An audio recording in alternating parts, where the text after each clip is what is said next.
Syarem kasolong lejong FC hakajingye lekai ke bamenta kasni ke Siputarik unok pra ar hajar plai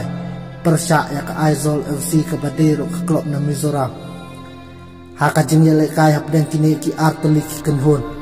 ke Aizol FC tang hak menit ke basau dan ba player ke jongka u elak binie kalatam sakmat persyak ya kasolong lejong ke balai tep sigol Henry hak menit ke bakat nyopat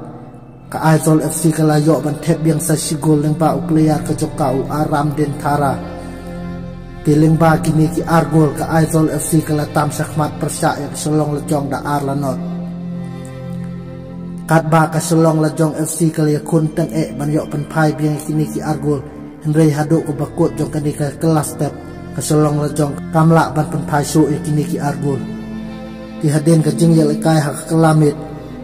Wala ka solong lejong kala yakun tang ban yo pan phai biang kini ki argol Henry ka Aizol FC kala yo ban thep biang hak minit ka basan ku nyo lingba u player ka jongka u Jeso Herliana ti lingba ka ni ka sigol ka Aizol FC kala yo thep lai gol persya ek solong lejong kat ba ka solong lejong kala yakun tang ban yo pan phai biang kini ki lai gol Henry hadu bakut no ka ni ka jing lekai solong lejong kamla su ban pan phai kini ki lai gol kumta ka Aizol FC kala ban job no ya solong ni jong ha jing ya lekai ka bamta ka sni ka Siputarik di sembar ar hajar pulai kumta ka solong la jong kan ya kun biang hak khandu tarik uno pra ar hajar pulai hakapor ar baje janmit persya ya karil Kashmir ka Badero klub na ka jalla Jammu an Kashmir kumta ka solong la jong kalihiat biang sa kedan ka basau ka beliau khandu pon kat baka Aizol FC pat kaliyo kat new point kalawan hakadan ke baar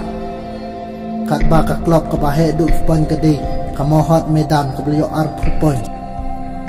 kitang kat ni hakani ke video ke bantang saya kendu pat akawai pat ke next video ke beli